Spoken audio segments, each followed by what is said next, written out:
Redacted Teacher Quit Talk. I'm Brad's. I'm Redacted, and we are here with Maggie, Millennial Miss Frizzle. Woo! Welcome to the podcast, Maggie. We're thrilled to have you. I really am. I'm really excited about this. You know this, but everybody else should know that I'm obsessed with Maggie because Maggie is what I want to be, but do not have the knowledge to be. And here's what I mean by that. Maggie is like a wealth of knowledge. Like, she actually knows the research and science and data behind things that I feel in my heart to be true, but have no proof. I just am like, this is my truth. And Maggie is like, no, I'm going to be a doctor, and here's why I know it's true. So it's the kind of people we need. The intuition, we're like, probably that's true. And then someone's like, it is. We studied it. She could get better with presenting it, but tell us about yourself. Yeah. Sure. I mean, it's super validating to have things go from a feeling in your heart and like an intuition, and then to not just be you, and then also to hear it on TikTok, other people's experiences, and then also furthermore to be like, wait, this is a well-researched body of knowledge. So it's literally validating, and I do love that for us on the internet. Let's see, I'm 30 years old. I am a former teacher. This is my first year ever not teaching, and I still feel weird. It's like reverse butterflies when I say that, when I say I'm a former teacher. Oof. I was a middle school and a high school teacher, and I also dabbled at the university level for a little while when I was a full-time PhD student. Primarily, I taught ELA and social studies, and I loved both of those things. And I've taught in several states, lots of districts, private and public settings. So anything I talk about comes with a lot of back history, and it's not been something that happened in just one place. It is deeply systemic. So then this past spring, I was like, ew, this is the final ick, and I am like out forever. So I began to transition out. A couple doors hit me on the way out, and I'm almost ready to talk about all of those things, but I will share as much as I can share, I guess. Was there a final ick? Like, was there one moment where you just got the ick so bad? Yeah, I did talk about it a little bit today on TikTok. My final ick was probably the lack of support from administration. It was parent stuff, and it was student behavior all at once. I had been out actually sick, and while I was gone, some very brave people wrote anonymous messages on my whiteboard, and I just walked into that when I came back, and they had written really misogynistic scripture verses, because I was teaching at a religious school at the time, and one of them was like, thou shalt not permit a witch to live, and the other one was, a woman shall have no dominion over a man. And I took a picture of it, and I walked out the door, and I texted it to my principal, and I said, I do not feel safe in this building, and I will not be back until this has been resolved. I did post that on TikTok also. I was just like, imagine being cowardly enough to write misogynistic weaponized scripture on your female teacher's whiteboard. Plot twist, the principal replies, and he's like, yeah, I wrote it, so read it and weep. Yeah.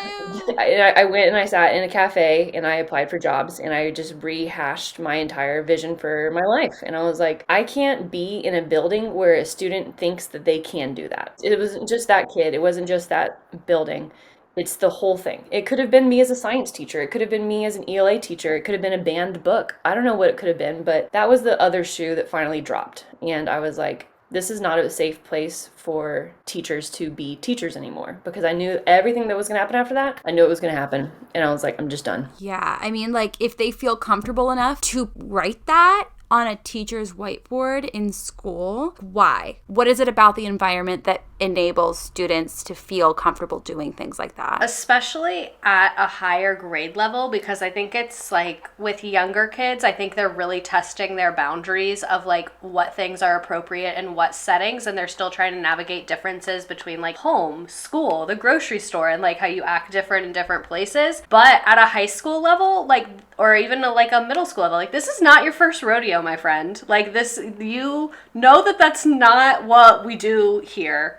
Like, or at least you should know that, exactly what you're saying. If they've gotten to that point, it's not that they didn't know better, it's that they know they didn't need to do better. Yes, it's a learned behavior. Mm-hmm. Yeah. So what happened after? Was there a consequence? I feel like I know the answer to this, but I must ask. The principal was like, this is grounds for expulsion, and like, just let me know what you want to do. And I was like, that's a really, like, I'm not going to have this kid expelled, because then I'm the teacher who had a kid expelled, right? So I was like, I need some space, which I did. I had the kind of like a week of administrative leave to just kind of sort out my shit. Are we allowed to cuss? Do we cuss? Oh, yes. Very heavily. Great. Okay. So I just had to sit in it and just sort it out. And then I did decide to come back. And the student made a really big show about crying while apologizing and being dramatic and all of this. And then I was sitting in the principal's office, as one does, with the student and his mom and the principal. And then they go through all this apology. And then the principal is like, is there anything else you would like to say to me? And he's waiting for me to apologize for posting this TikTok, because the mom had brought screenshots of the TikTok with her to the meeting and said that I had shamed her student. Maybe he deserved it. First of all, maybe he fucking deserved it. He's grown. Like, this child was 17. It's like, he's fine. Like, he's grown. He knew what he did. So the principal was like, is there anything else you would like to say? And I was like, I'm just so glad that, we were able to have this conversation. And he's like, is there anything else that you would like to say? And then we just looked at each other for a really long time. And I don't remember what happened after that, but I was just like, it's the actual audacity on the table. Like, it's just... And like, I would get expecting an apology from you if you were like, look what this kid, full government name, full home address, did on my board. But you just posted about an experience that you had there with no identifying information. Yeah. Like, it's not like if anyone Googles that kid later in his life, this is what's going to be that comes up. Like, it quite literally is not that deep. No. And the mom was like, my son is not a misogynist. He is not a coward. And I was like, he did some really misogynistic and cowardly shit. So that's why I wrote, imagine being so misogynistic and cowardly that you weaponize Christian scripture at your private religious school anonymously against your teacher. Yeah. Like, What clown behavior to write a check to that school and then go in there and have to have that meeting and then still take your kid's side and then write another check to the school. yeah. I can't. I'm just so sorry. Like, how dare he and how dare that mother? I mean, we really need to make sure that we're helping our children stay accountable for their shit. We're raising global citizens who are going to have to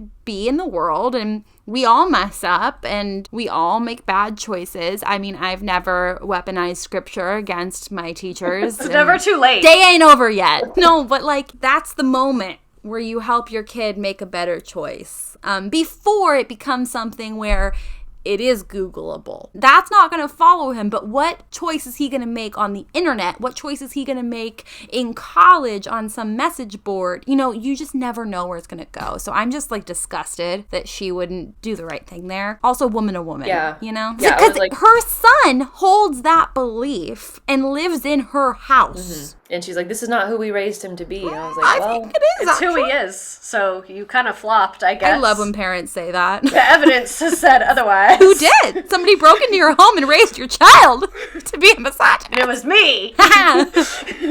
Jeez Louise.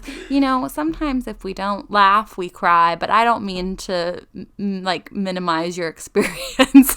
It was really awful. Yeah. I'm glad you're out of there. Me too. Yeah. I'm just happy every day now. And it feels weird to like remember what it's like to be happy, because you didn't realize how fucking depressed you were until you start feeling happy again. And you're like, oh shit. Oh my God. You're like, that was not that chill. Like, looking back, probably should not have been there that long. Yeah. I was not well. I mean, I can't tell you how many people have said to me that they realize now what a fog they were in. And I think that's true of so many situations. So many of us experience mental health challenges, like myself. You come out of depression and you're like, I had no idea that I was in that place until I felt like myself again. Just coming out of the postpartum season, I can tell you for sure, like, it's sometimes drastic, but especially teachers.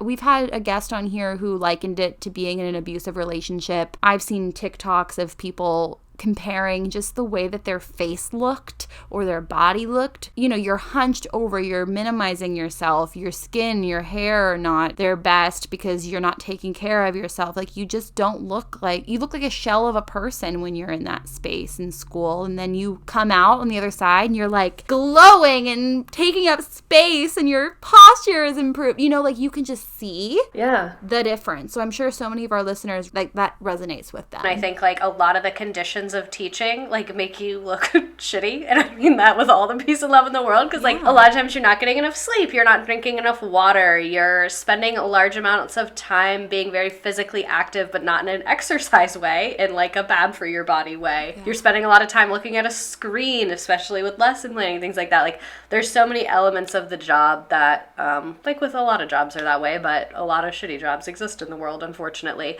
where it does take a physical toll on you. It does. Another element of that is like the lack of access to autonomy and freedom. Other people who maybe stare at a computer all day, they have a really fast-paced job. Like these other jobs do exist. They can't take breaks to eat so much or whatever, but they do have autonomy in kind of how they do it. So like my husband works from home and he has a fast-paced, demanding job, but then he also gets to like walk our dog or like cuddle with our dog or like go downstairs and make a real meal in the privacy of his own home. He doesn't have to schedule when he poops around his students. Like the freedom is what we missed as teachers. You do get to eat sometimes. You do get to pee sometimes, but it's always on someone else's schedule. And over time, that's like the trauma from like the comparison to an abusive relationship. It's like maybe you do get to go on vacation, but you're surveilled the whole time. What you're wearing, what you're saying, like the abuser is present. And so you don't have freedom. And it may look like you're fine, but you're not. Teachers, we have to not only look like we're fine, but we have to look like we enjoy it, because we're expected to be pleasant and cute and subservient and give ourselves. I mean, we're all women here. Like it's so much different for female teachers than male teachers. And I don't think people understand that. No. Yeah, I think like the element of performance in teaching, I think it's so similar to an abusive relationship. I was like thinking about this the other day, actually, just in regards to my own past, because I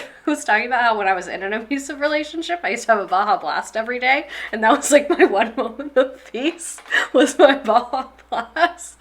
And I was thinking about, I was like driving past Taco Bell and I was like, oh, that's the trauma Taco Bell. And like, even though the Taco Bell had nothing to do with that, like when you're in that situation, how it leaches into every other aspect of your life. Yeah. And I think that's true of teaching as well, how it's such an identifier, and then people ask you about it outside of work, and then everyone wants their opinion about their kid, and it just starts to consume you, like you said, and you just like lose your autonomy of who you are as yourself, and you become this performative character of teacher, not just for your students, but a lot of times for like randos. Yes. And it's even fetishized, like sexy teacher. I am so glad you said that, because that's where I want to go next. But first, I want everyone to drop in the comments their emotional support Taco Bell experience, because I'm going to take a sharp left and just go towards that really quickly. I, in college, had a severe eating disorder, and I ate Taco Bell. That was all I ate. And that was my safe food, and it continues to be. So I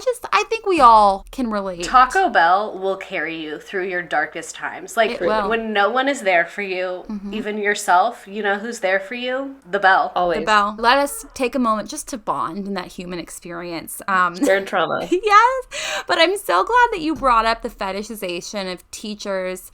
My lisp absolutely will not let me say that word correctly. I'm not even going to go try again. And you mentioned being cute. You talked about redacted it being a performance. And I was just wondering like how you feel that social media feeds into that expectation and social norm, because I think it's something that we all are very aware of as teachers, you know, that game on social media. I mean, so I'm 30, which means that when I started teaching, Instagram was brand new. And we didn't yet have like Instagram culture around teachers. There certainly was the idea of having a theme for your classroom and like your classroom being cute. And at that point, it really was centered for me, at least around student needs, like making a welcoming space. So I went like full nerd. I had a Harry Potter classroom. Like it was over the top Harry Potter. My teacher bestie has a Harry Potter classroom, and me and her hung all the little candles from the ceiling with fishing lines so that it looks like I love a Harry Potter classroom, even though I know nothing about Harry Potter. Sorry, continue. Yeah, so it was just like, that was my thing. It wasn't like we had Pinterest, but we didn't have like Pinterest classrooms. Like there was no boho unicorn stuff going on. And it was just like, go with your gut. I don't know. I think as more and more people started showing up on Instagram, what they're looking for really is connecting with other teachers, because we're so isolated in our buildings. But what it evolved into is this like capitalistic neoliberal comparison thing, where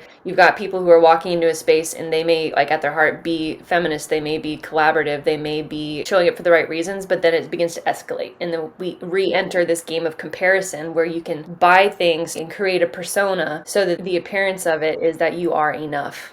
And we as teachers want to be enough and we want to be validated. And so in this type of world, we can get validated on the internet by looking and being a certain way. Mm-hmm. Absolutely. I remember, and I've talked about this before, when I started my journey on social media, I wanted to be the antithesis of that in a lot of ways. Not the antithesis of like seeking connection and like bonding with other teachers, but in the sense that I felt so isolated by the perfection that I saw in that cuteness. And like I saw other teachers having connection for looking a certain way, having their classroom decorated a certain way, doing certain things. And I was like a first year teacher who just felt like a complete failure because I wasn't single-handedly creating the Ron Clark Academy in my classroom. I don't know if we're going to get sued for saying that. Maybe I should bleep it. But like I wanted to find community in the aspect of teaching where like we're not all perfect. This isn't reality, and you are still enough and you are still a good teacher even if you're not what you think you should be based on social media. So, and I do think that TikTok helps that. I especially when I got started would be like TikTok is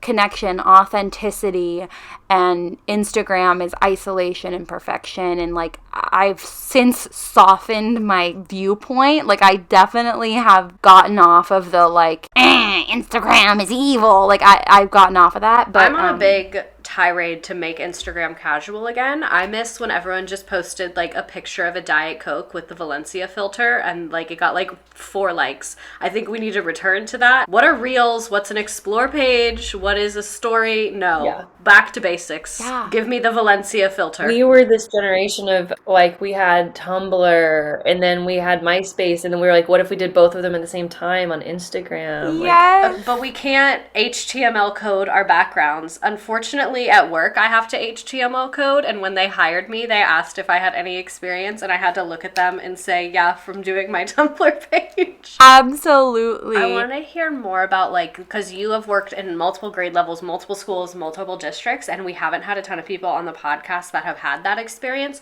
So what are some repeat problems that you noticed that are happening in lots of places that have either come up in the same way or different ways or whatever? Oh, yeah.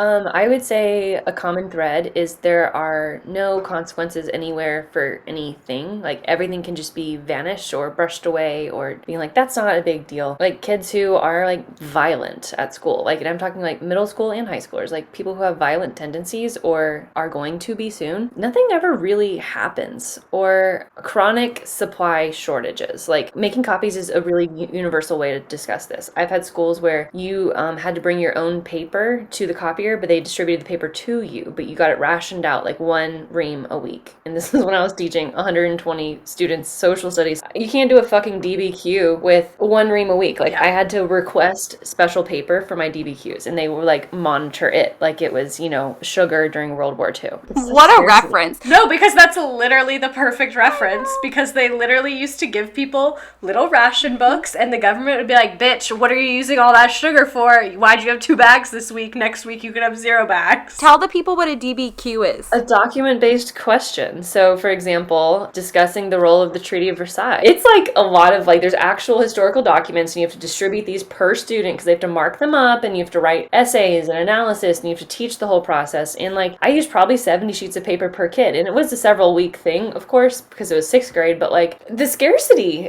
of resources is very common. I mean, some schools would count, like you had a code you had to put in so that you would not use too much. And so then like, I mean, I think if you're a teacher, you have adjusted the margins to as wide as they can go so you can fit as much as you can on a sheet of paper. And then like there's a push to be digital, but then also to have evidence in your classroom and like artifacts for like when you're an observation happens. What I used to have to do, that literally I was like, you have to be on drugs telling me that that's the plan, is because I went full digital. I used Google Classroom because I received 2 reams of paper for the year for me and my 130 11th grade social studies students. So I was like, we're using Google Classroom for everything. Nothing can get lost. I can track their progress. The dog didn't eat your paper, whatever. And the district told me I needed to print out every single kid's work so that I could have physical folders in the classroom so that when they came to observe me, they would be able to look at the folders, despite the fact that they were on the Google Drive with all the work. And the magic compromise that they told me I should be so grateful that they were being this flexible with me is I was like, I will print out 5 kids' works, one from different periods, so that you can look and see what we're doing as an example. And they were like, ugh, fine. Because I told them, unless you bring me 5 reams of paper a week and pay me overtime to sit here and print and file hundreds and hundreds and hundreds of papers per week, that will not be happening, unfortunately. That's incredible. Ugh. Yeah, so like a scarcity mindset, I think, is chronic, systemic across the board. Not just scarcity of resources, but also scarcity of time. These district people expecting that you can just poof something to happen. Like everything that people conceive of a classroom, of their educational experience, is built on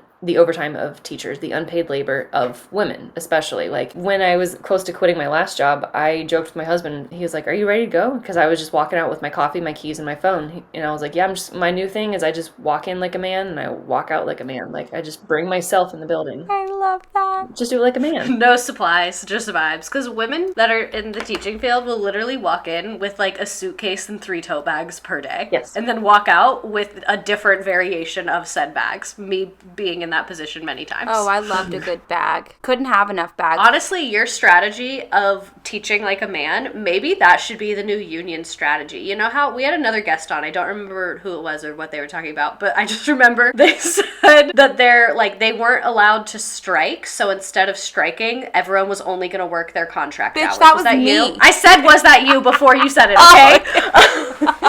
Once I said it, I heard your voice saying it. But yeah, maybe that should be the new soft quitting strategy is we all teach like men. We have no posters and the feedback on the papers is nothing. We just put a letter grade with no reasoning, no rubric, nothing. Big check mark. We don't answer emails and we just show up in khakis, a polo, and Nikes. Let's do this thing. Guys, we've solved it. No more episodes of Teacher Quit Talk. We're all doing that. We're done. This episode's over. That's our advice. Just kidding. So one thing that you said before that I want to go back to, because I mean, you just spoke straight fire about the scarcity mindset in education. You talked about violence and violent tendencies, and I do want to touch on it just a wee bit because I know that you mentioned in middle and high school, there's almost nothing done about students who are violent, and I feel like this is something so pervasive in education and such a common issue that we have as teachers. I think so much can be done about it at the elementary school level. I mean, that's when we can really make lasting change in these behaviors. It's just not happening. So what were you seeing like at your grade level? So in a middle school level, it was still the testing of boundaries, being like, if I pick a fight, what will happen? The security officer will help, or a PE teacher is going to jump in, something like that. And then at the high school level, it was sort of like they had found out what the boundary was and they were just like ready to toe it. Like they had found out that if you fight at school, somebody will intervene. But if you fight that same kid as soon as you get off the bus, then you just get the reputation, you just get the edge or whatever. It was sort of like an aura of I can be violent and get away with it, and I know that really nothing is going to happen. I'm just going to get moved to another classroom, worst case scenario, or I'll just be with the other bad kids. Like they'll all just lump us together, and if they do have an intervention, like I can just fake my way through it and like have to make no actual change, and just kind of this smugness for me. And I'm thinking primarily of male students too. And I would see it happen where the parents would encourage it. I mean, I had kids that knew that they couldn't fight in school, so their parents would take them after school to the kid's house and they would threaten to fight the parent. The kid would threaten to fight the kid. I had parents show up to campus with guns. They were like waving them around at the gate. It was just modeled for them, but there was no element of community intervention. There was no element of school intervention. But then what happens later? It continues that system of like... Just the system of normalized violence in schools. Yeah. The experience I had with school violence was actually part of the reason I left, but not in the way that you think it would. The school that I taught at was more of like a school to prison pipeline vibe than like a no consequences vibe. Yeah. My students, I never had a fight in my classroom because they knew like if I fight, I will not come back to this school tomorrow and my parents will be mad at me, and I know exactly what's going to happen to me because I saw it happen to my friend in 9th grade or whatever. So my students really knew like if I want to fight someone, I need to do it off campus and I need to do it where a teacher's not going to see, because that's how I'm going to not get in trouble. And I hate that that was normalized, but because of that, I would never really see anything, hear about about it or experience it firsthand. But then I started to notice a change because I taught 11th grade the whole time. And then in my last year there, which was the 21 to 22 school year, we started having a lot of issues with ninth graders being violent and lots of fights in class. And then because some classes are mixed grade level, like art and like other electives, my students were showing me videos and then telling me about it. And they were like, I don't know what's wrong with these kids. They think you can just fight at school. And then I saw the consequences that my first year teaching there, it was like, if you fight, bye, no questions asked, goodbye. And then later, like post-COVID, they were like, oh, well, they've been through a lot. And then I started to see the kids go back into the classroom. And then I had an experience, it was when I was already applying to jobs and already had kind of decided to leave, where my friend was walking her class of ninth graders to go get their student IDs made, and two kids all the way at the back of the line started kind of like tussling a little bit, not in like a dramatic way. And I was around the corner. So in my mind, I was like, oh, they don't realize a teacher can see them because she's so far ahead. So I came around the corner and was like, cut it out. And I had been used to my 11th graders who, as soon as that happened, they were like, we're fine. But these kids kept going and were like, you're not even our teacher. And I was like, whoa, I have never had a child talk to me like that. And then I started talking to the ninth grade teachers and they were like, things are really changing. And that's when I saw it was like, all right, I'm used to getting a lot of support with discipline, and now I'm seeing that people are not getting support with discipline, so I'd rather not experience that firsthand. Mm-hmm. So I was pregnant with my first daughter, and there was actually 3 teachers on our hall that were pregnant with like 1 month apart due dates, and it was just like this little community of pregnant people. It was cute. I miss them so much. But we had to communicate about where we were and were not safe, because there were students who would just be assholes about it and be like, Miss So-and-so is pissing me off, and I'm going to kick her in the stomach. I thought that was like a unique experience that I had, but since I talked about it on TikTok, I have been like brokenhearted at how many teachers, their lives and their babies' lives have been threatened. And it's just like, Yeah. What the fuck? It's a pregnant person. Like, oh yeah, I cannot conceive that. That was it for me. Like, honestly, behaviors could have been what they were. But what I could not wrap my mind around was the number of times that I was physically harmed while so visibly fucking pregnant. I could not grasp it. I had teachers who thought they were helping, some veteran teachers who subbed in my room. I think at the beginning of the year, people didn't realize the depth of what was going on. But when those veteran teachers came into my room and subbed for me, and then I came back and they were like, oh, it's not just because you're 30. It's because shit's bad. So they would tell my kids, do you know what happens when a pregnant person is so stressed out? And they would tell my third graders that my child was going to die in my womb. And then the kids would keep doing what they were doing. But then on top of it, when something would happen, they would then be like, Miss, is your baby gonna die? Miss, if your baby dies, will you come to school tomorrow? Immediately, because no. They're simultaneously petrified of abandonment because they are traumatized, but also unable to stop themselves from this behavior that they're displaying. That veteran teacher saying that to my class was never going to help. Developmentally, wildly inappropriate. But like, kids would fight around my belly, and I was like... They're like, all right, we've leveled up. She gave us an extra challenge to fight. Yeah. They were watching inappropriate things on their Chromebook, and I took their Chromebook, so they slammed my fingers in a cabinet. I had kids fighting on the steps around me. It was crazy. Nothing that schools are doing right now is truly addressing the trauma of these students, and it's also not modifying their behavior in any meaningful way. They're getting these punitive consequences. Just what my students experienced, like, before I kind of noticed that change. You get in a fight, and then your consequence does not teach you anything, is not rehabilitative at all. You get sent to a school with less support, with more independent work, more opportunities of free time to get in arguments with people, and then a ton of those kids just end up dropping out. Even though my classroom was shielded from violence, that doesn't make it the model of what we need to do, because I think there's a lot of people in education who are like, kids didn't used to act like this, we need to go back to this really punitive system, when that's not what a lot of us are saying. We can be doing better, because the punitive system may protect the classroom environment more, but it's not protecting every student involved in this scenario at all. It takes more effort when you're looking at trauma-informed practices and restorative justice, which if anybody listening doesn't know what I'm talking about, like, go down that rabbit hole for real. There's so many just lists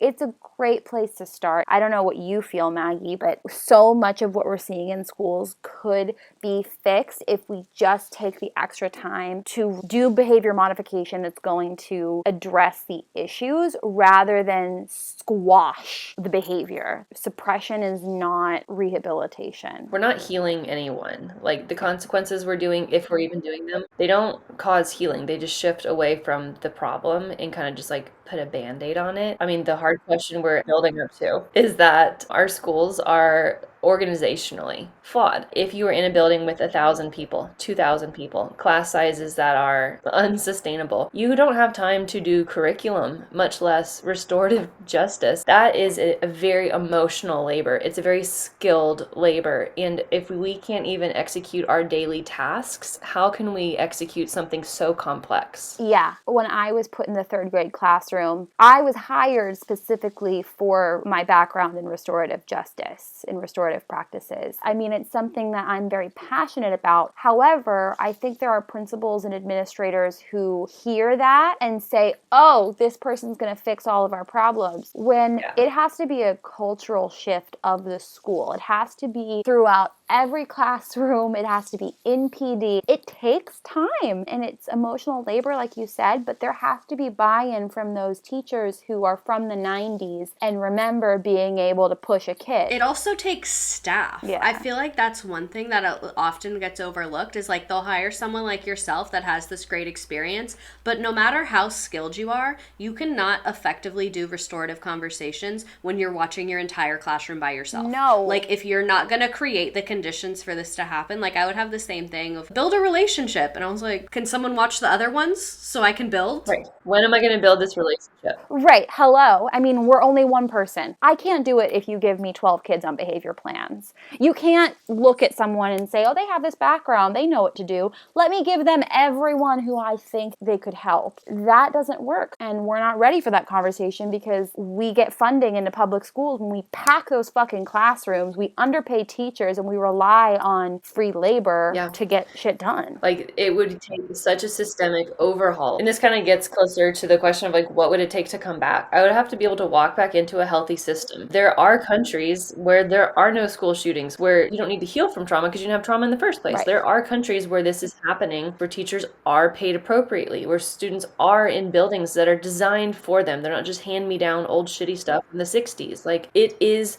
possible. It's the whole argument of if he wanted to, he would. If they fucking wanted to, they would. Like it's this way by design. And I can't walk back into that because why would I bring myself into a traumatic situation? Like I finally listened when schools were doing like, what's your self-care practices? My self-care is walking away at this point because you're not going to care for me in a school. Right. The U.S. Department of Education is the ultimate fuckboy, and if he wanted to, he would. If he wanted to, he would. I'm so glad that we're here in this space having this conversation and that other educators are hopefully listening in their car or wherever, nodding their head along because we can. I hope that we will, but until we really dive into what it means to make a school a healthy environment for teachers, we're not going to get there because if we're just talking about student health all the time, it so quickly goes into data based on standardized tests. Yeah, like you actually don't need the standardized tests because the kid is right there and we could just ask them how they're doing. Yeah, or we could look at their teacher in the front of the room who's running around like a chicken with their head cut off. What the fuck is the environment that we're being expected to be perfect little teachers in? It's bananas in there. I wish that everybody had to go in and teach in a classroom. I saw a tweet or maybe a TikTok, I don't know what I saw, but someone was like, substitute teaching should be like jury duty. Yeah. One day you just get called. Yeah. I wish it was. Yeah. They should do that in your state, Redacted. They should, honestly. I know I've talked about it in so many episodes, but every day it makes me laugh that they were like, oh, veterans who don't have a degree, you can also be teachers now. And the veterans who don't have a degree were like, I'm good. Yeah. They're like, that. Florida really thought they came up with something. They were like, you know what we're going to do? We're going to get this flood of people. They want to continue their service of America. And veterans are like, no, you fucked us up the first time we gave you our lives. We're not going to just dance back. They were like, the first time I got free college tuition, and this time you're giving nothing. So why would I sign back up? so bad. But I mean, So bad. God. it's like so weird. I don't know what's wrong with me that I have hope at the same time that things are so dismal. Maybe that's the part of me that still wants to be a teacher when I grow up. You know what I mean? Yeah. I want to be a cowboy when I grow up. And you can. I really do think that there's things that can be done, but we have to hit rock bottom. And apparently we're not there yet, which is also scary.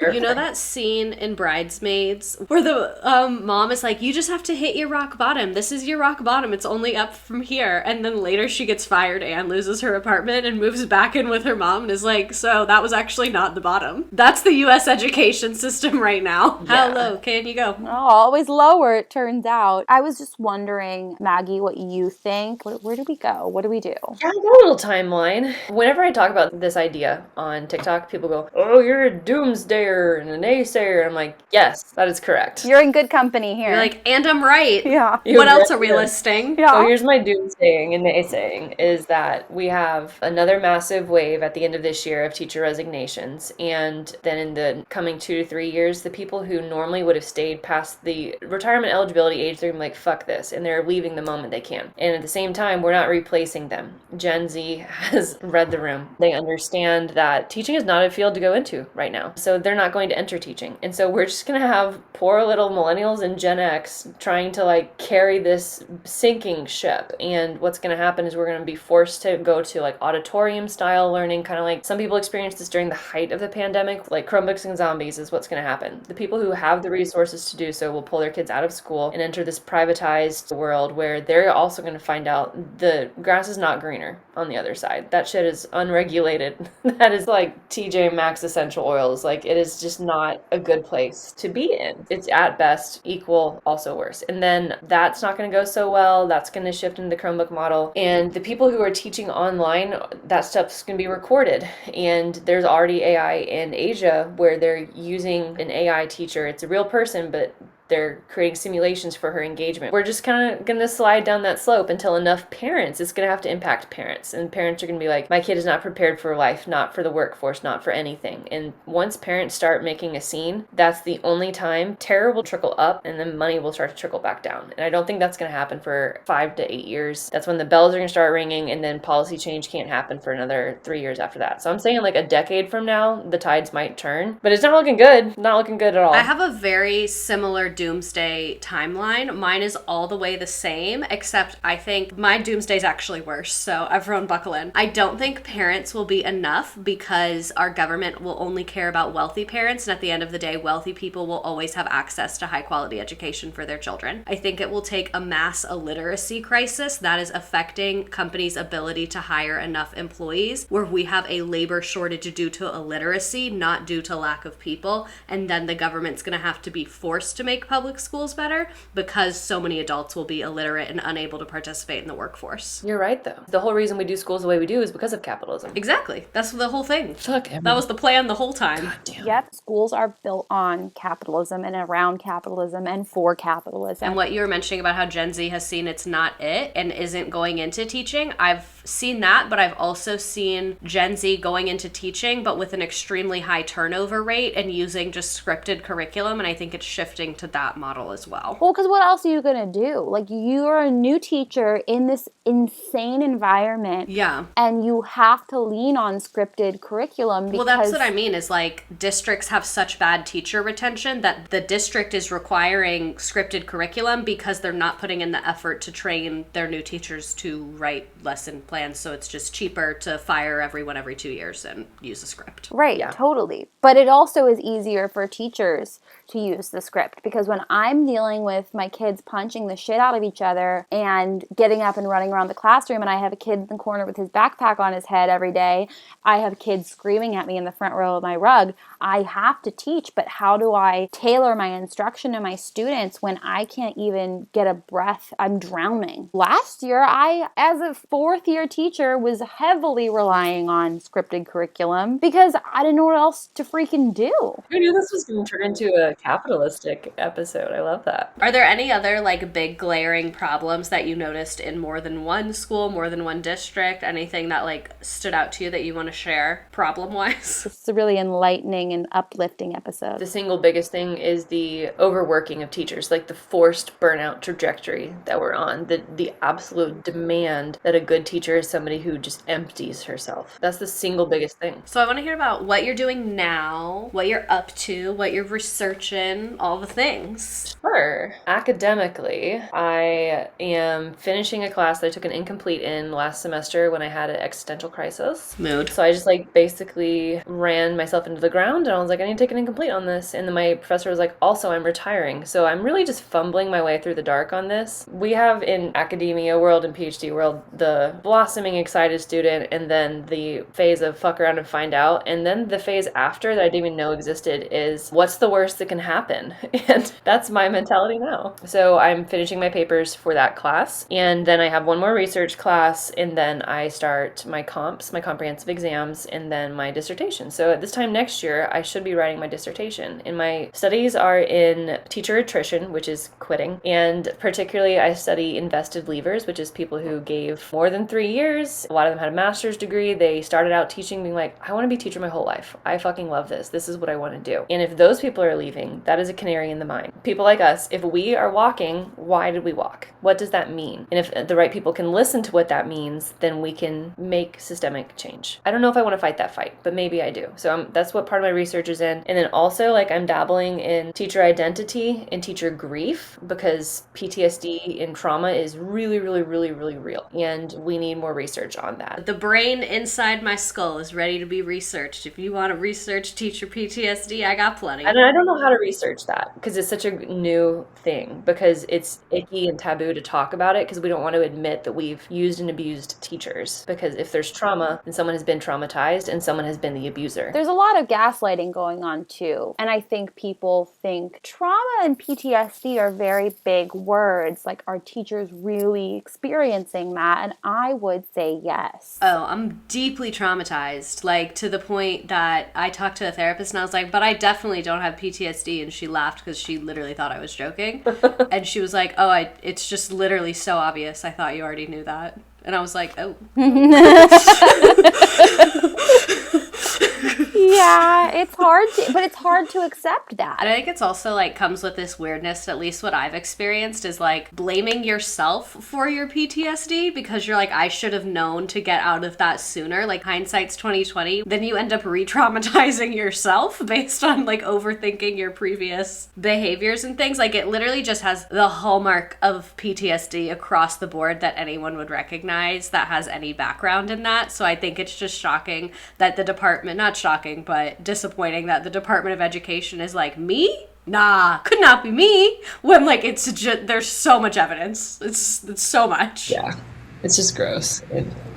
Yeah. And we really thought for some reason that Jill Biden was going to help us because she should know what we're going through. But we were so naive and stupid to think we were going to get help. We believed. Look at me doing the thing again, blaming myself. I know. Well, this has been a very dark episode. Needed to happen. The lights are off. It's scary in here. You do work for my favorite company, so I would love to hear about your experience there if you would like to share it. Absolutely. I love Costco. I've loved Costco since I was a child. I grew up in an area with lots of Costcos. And then when we moved out here, which is a sort of rural area, but it's near my university, we moved out here to do my PhD. And I was like crushed because we didn't have a Costco. There was another warehouse in this town, but it wasn't a Costco. There's nothing like a Costco when they're like, oh, but they have... Get out. Yeah. If it's not Costco, I'm not going. Right. So I immediately applied. I love working at Costco. And some people are like, ew, how can you work for like a big corporation? And I was like, I am treated with more dignity and respect by a multi-billion-dollar company than I ever was as a teacher. My quality of life is much higher. My benefits, they are better. Everything about my day is better because I work at Costco. Let's not pretend that education is not a multi-billion-dollar corporation itself. So like if you work for a corporation, you might as well work for a good one that is like functional. It's the only company's name I've ever said that I worked for. Like I'm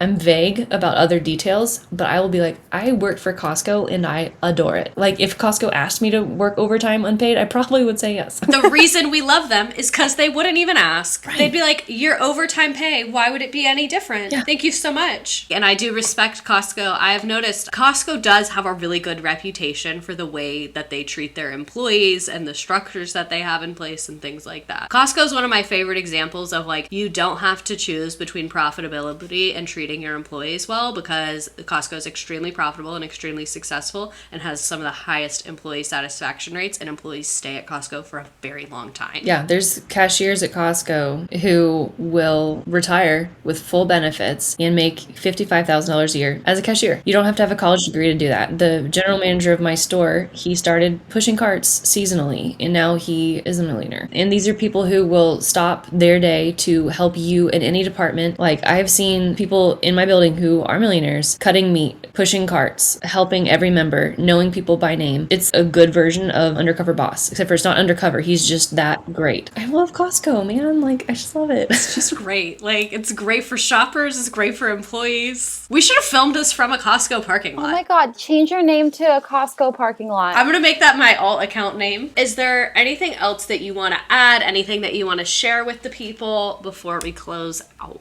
If I could speak directly to any teacher who is even on the fence, I would want you to envision, what is your quality of life like? Where could you be in a year from now? And like any good teacher, start some backwards design. Know where your end goal is and work your way towards that. It's fucking scary. Quitting your job is really scary. I can't imagine, though, what my life would be like if I had stayed. And I look at videos and pictures of myself and read journal entries, and I'm so sad for who I was. I'm not going to say who I let myself become, because I'm not going to gaslight myself, but it breaks my heart that I stayed for as long as I did. And I deserve a quality of life, and so do you. And it is not your fault for the system being the way that it is. And if you think about, oh, I don't want to leave the kids, or they won't be able to replace me, that's not your fault either. The district's job is to incentivize this position. And if they can't do that, you are not doing a disservice to the kids. Have the same care for yourself that you do for your students. And that might mean being really courageous and doing something big and scary. But a year from now, 6 months from now, you will be so happy. And I want to give you a hug. I want to hug you too. That's how I feel. Should we have a group hug? Let's have a convention, but we just hug each other. I really want to hug. I know. Me too. I will say, like, just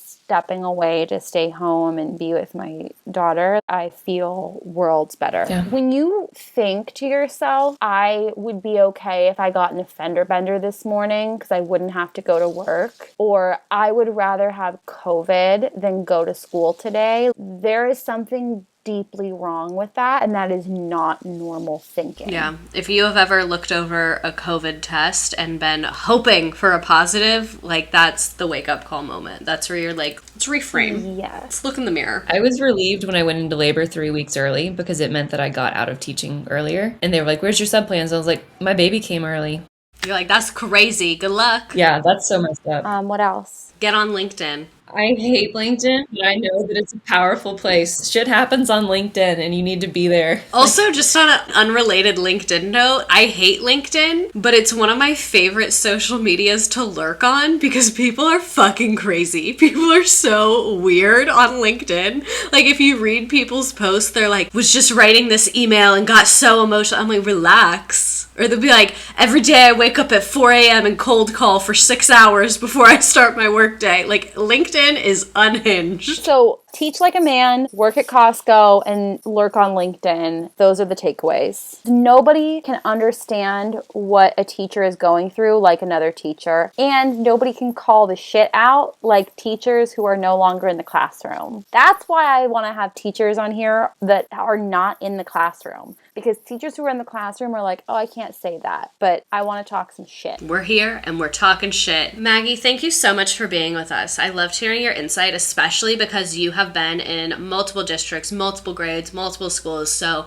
you cannot say, oh, it was just one admin, it was one school, it was one environment. No, it's the whole damn thing. It is. And then you researched it and brought it to us to validate the way we were already feeling. That's what I'm looking for. And I'm going to start talking more about research. I do have a podcast as well. Mine's called Bad Teachers Club because we just don't even pretend over there. I'm so glad you thought of that name and simultaneously so mad I didn't. Yeah, that's a L we just took. I'm going to do more episodes on like actual research, and it's going to be like nerd alert. This is going to be research heavy and just talking about the validation, you know, like you feel traumatized because you were traumatized. Like you feel like you're going to burn out and pass out and would rather test positive for COVID because your environment is really fucked up. So yeah, I'm going to talk about it more there. I'd love to talk to you guys about it if you want to in the future. Yeah. And I'm just so glad we all got to talk and meet on here. Me too.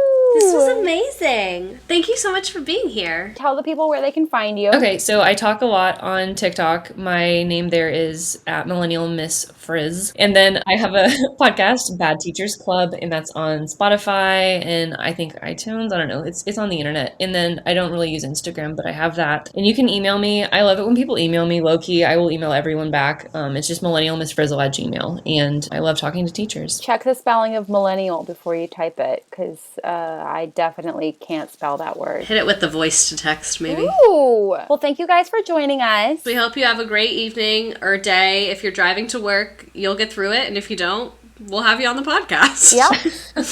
And bye-bye. Bye. We love ya. I love you guys. Wait, how do I press this button?